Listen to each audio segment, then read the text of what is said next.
Welcome student, मैं हूँ Tande sir और आज हम स्टार्ट करेंगे बेसिक फंडामेंटल थ्योरी में resonance in RLC series circuit. तो यहाँ पर जो वर्ड यूज़ किया गया है रेजोनेंस, ये जो बेटा रेजोनेंस लिखा हुआ है, रेजोनेंस का मतलब होता है अनुनाद। अनुनाद, और अनुनाद का मतलब क्या होता है बेटा कि जब XL और XC दोनों इक्वल हो जाते हैं तब रेजोनेंस की स्थिति पैदा होती है। चलिए कैसे होती है इसको थोड़ा सा देख लेते हैं। तो हमारा टॉपिक है resonance in RLC series circuit.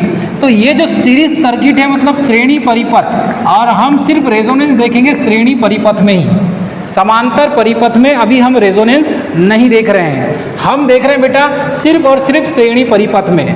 तो जब भी श्रेणी परिपथ में रेजोनेंस देखेंगे तो रेजोनेंस का मतलब क्या होता है, रेजोनेंस की स्थिति कब पैदा होती है वो भी देख लीजिए। तो ये है बेटा रेजिस्टेंस, इसको क्या कहेंगे हम, रेजिस्टेंस। दूसरा है इंडक्टेंस और तीसरा है कैपेसिटेंस। तो यदि किसी सर्किट में, एसी सर्किट में सप्लाई क्या दे रहे हैं बेटा, ध्यान दो इधर, सबके सब इधर ध्यान दो, सप्लाई क्या दे रहे हैं हम, एसी सप्लाई।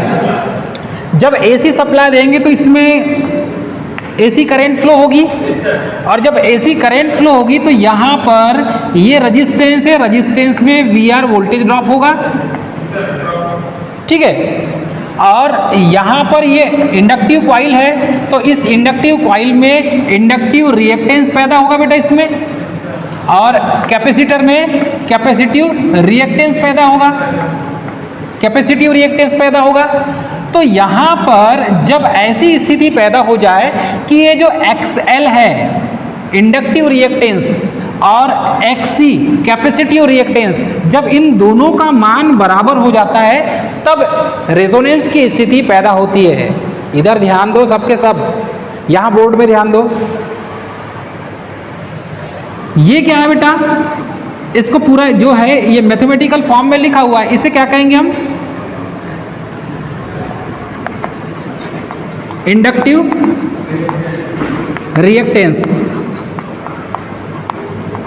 और इसे क्या कहेंगे बेटा हम, कैपेसिटिव रिएक्टेंस। अब बात यह आती है कि रेजोनेंस क्या है। तो रेजोनेंस क्या है बेटा, जब इंडक्टिव रिएक्टेंस और कैपेसिटिव रिएक्टेंस का मान बराबर हो जाता है तब रेजोनेंस अर्थात अनुनाद की स्थिति पैदा होती है एसी सर्किट में।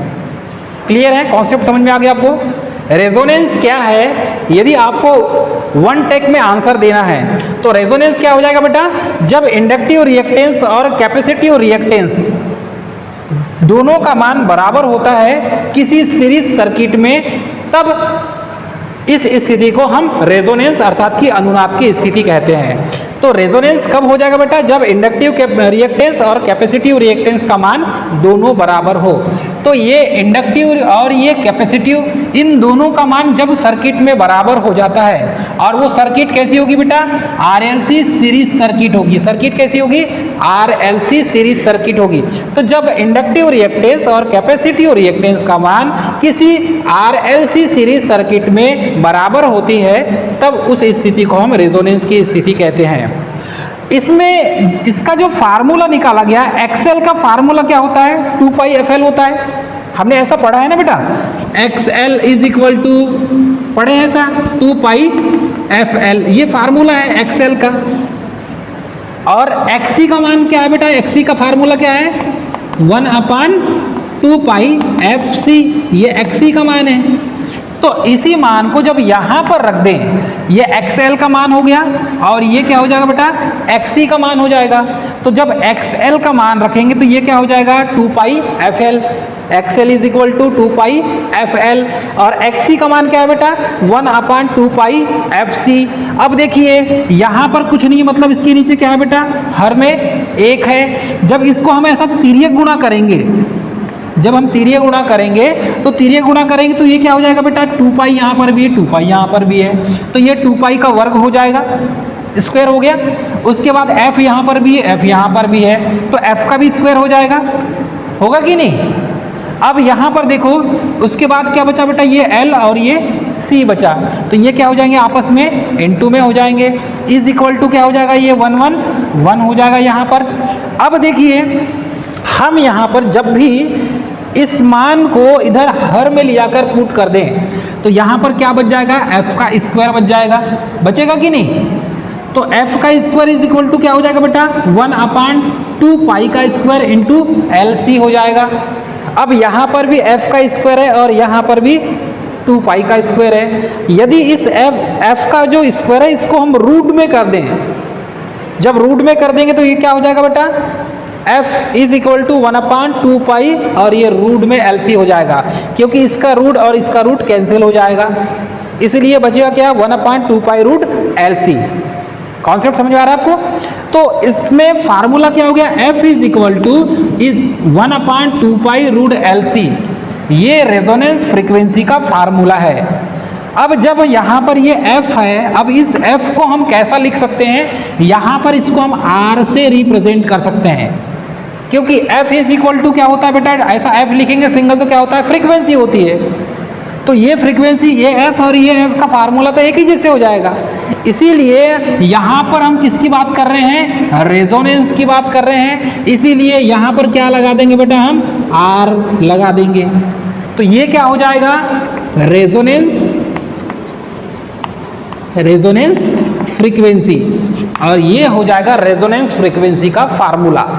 इसे क्या कहेंगे हम, रेजोनेंस फ्रीक्वेंसी का फार्मूला। अब देखिए रेजोनेंस फ्रीक्वेंसी का फार्मूला आपके पास तैयार हो गया।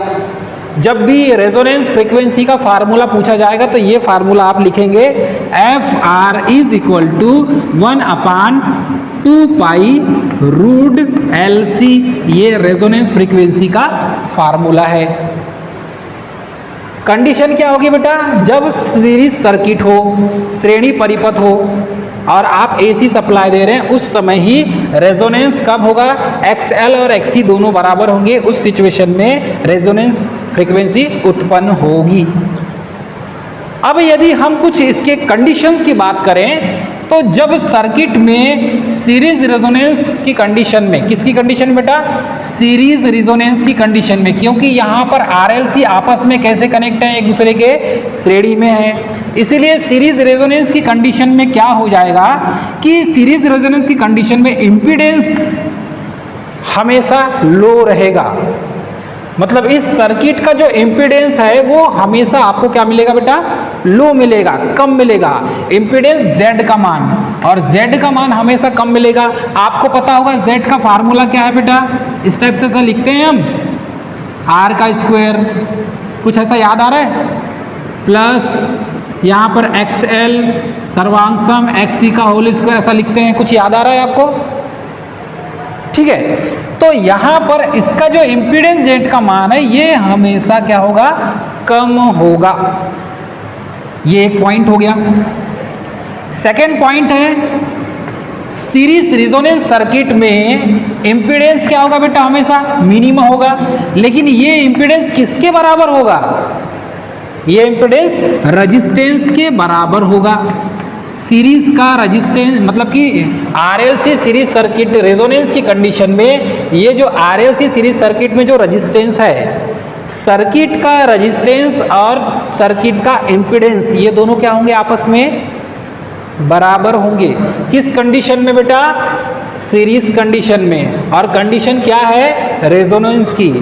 तो रेजोनेंस की स्थिति में RLC सीरीज सर्किट में, उस RLC रेजोनेंस की कंडीशन की स्थिति में इंपीडेंस रेजिस्टेंस के बराबर होगा। ये हो गई सेकंड कंडीशन, ठीक है, सेकंड कंडीशन। अब देखेंगे थर्ड कंडीशन। तो थर्ड कंडीशन क्या होगा बेटा, रेजोनेंस, सीरीज रेजोनेंस की कंडीशन में सर्किट की टोटल जो करंट है वो अधिकतम होगी। सीरीज रेजोनेंस की कंडीशन में सर्किट की टोटल करंट, मतलब ये जो करंट है बेटा, ये करंट क्या होगी बेटा, अधिकतम होगी, मैक्सिमम होगी। और ये इसको कैलकुलेट कैसा करेंगे, V/Z मिनिमम से कैलकुलेट करेंगे, ठीक। ये थर्ड कंडीशन हो गई। फोर्थ कंडीशन की बात करें तो फोर्थ कंडीशन में क्या होगा बेटा, सर्किट का पावर फैक्टर हमेशा क्या रहेगा, 1 रहेगा।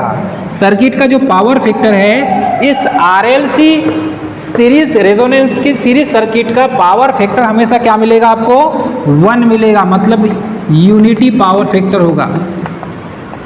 क्यों होगा, क्योंकि इसमें Z इज इक्वल टू किसके बराबर है बेटा, R के बराबर, तो R इज इक्वल टू क्या हो गया, Z हो गया। अब यहाँ पर cos फाई का जो फार्मूला होता है ये क्या होता है बेटा, R अपान Z होता है। अब यहाँ पर R अपान Z होता है तो यहाँ पर R अब अपान में लिखेंगे तो Z बराबर भी क्या है, R ही है, तो यहाँ पर भी R लिखेंगे तो ये R से R क्या हो जाएगा भाई, कैंसिल हो जाएगा। तो इसका मान कितना आया, 1, इसीलिए सर्किट का पावर फैक्टर क्या है, यूनिटी है। ये एक जो पॉइंट है ऑब्जेक्टिव क्वेश्चन के तौर पे आते हैं एग्जाम में। कब की कंडीशन में, resonance in RLC series circuit, जब आरएलसी सीरीज सर्किट में रेजोनेंस की स्थिति होगी उस समय इंपीडेंस का मान किसके बराबर होता है, फर्स्ट क्वेश्चन।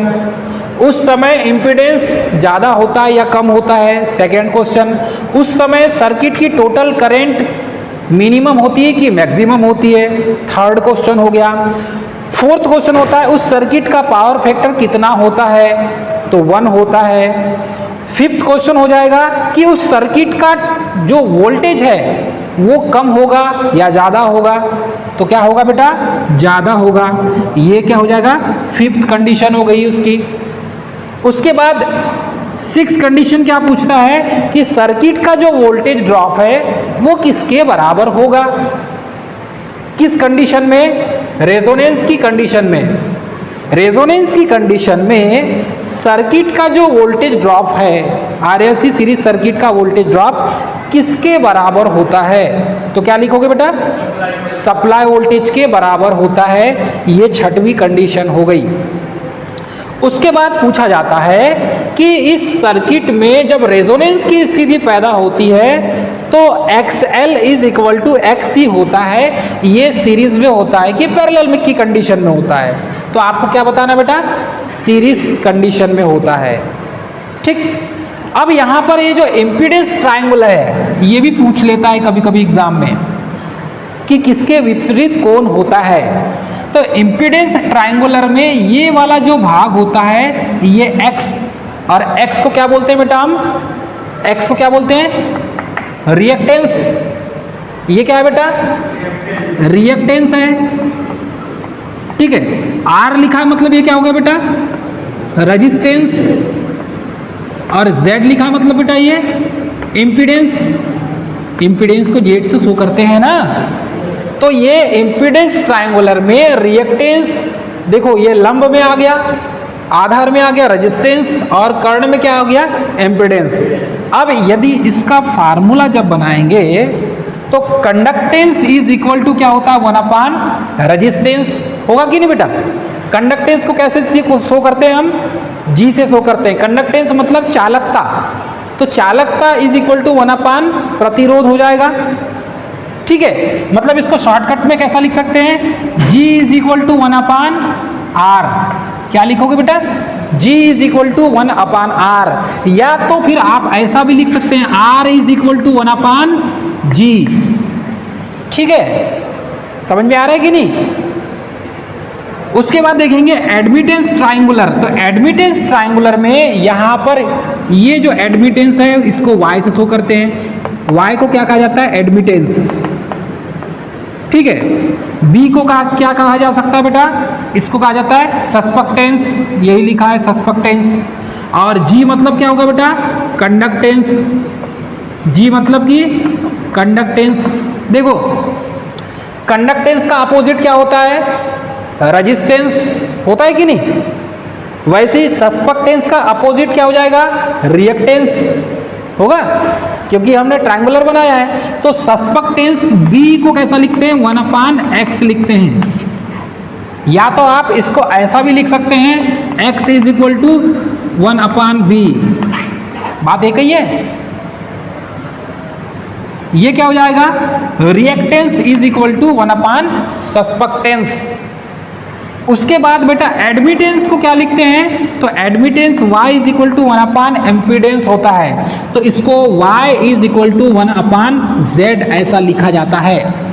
या फिर आप इसको ऐसा भी लिख सकते हैं z is equal to 1/y, और ये सिर्फ AC सर्किट में होता है, याद रखेंगे बेटा।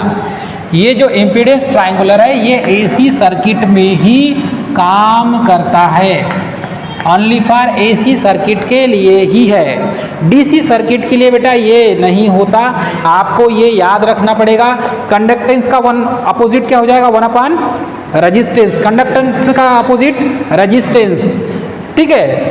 सस्पेक्टेंस का अपोजिट रिएक्टेंस, या रिएक्टेंस का अपोजिट सस्पेक्टेंस, ठीक है। एडमिटेंस का उल्टा इम्पीडेंस, और इम्पीडेंस का उल्टा एडमिटेंस, ये आपको याद रखना होगा और ये एग्जाम में पूछा जाता है, ठीक है। तो हमने आज क्या पढ़ा बेटा, resonance in RLC series circuit, और यही चीज मैं फाइनली आपको बताना चाहूंगा। सभी स्टूडेंट इधर ध्यान दें कि जब इंडक्टिव रिएक्टेंस और कैपेसिटिव रिएक्टेंस दोनों सर्किट में जब बराबर हो जाते हैं, कहने का मतलब यह है कि इंडक्टिव रिएक्टेंस का मान यदि 10 ओम है और कैपेसिटिव रिएक्टेंस का भी मान यदि 10 ओम है, तो यहाँ पर स्थिति कैसी हो जाएगी बेटा, रेजोनेंस की स्थिति पैदा हो जाएगी। कैसी स्थिति पैदा हो जाएगी, रेजोनेंस की स्थिति पैदा हो जाएगी। मतलब जब भी दोनों का मान बराबर हो जाए, इसका भी मान 10 हो जाए और इसका भी मान 10 हो जाए, 10-10 हो जाए, तो ये कौन सी कंडीशन हो जाएगी, रिएक्टेंस की कंडीशन हो जाएगी। तो यही हम देखते हैं resonance in RLC series circuit. Clear है, आपको समझ में आया कुछ? तो आज की क्लास हम यहीं खत्म करेंगे, मिलते हैं नेक्स्ट क्लास में, तब तक के लिए जय हिंद।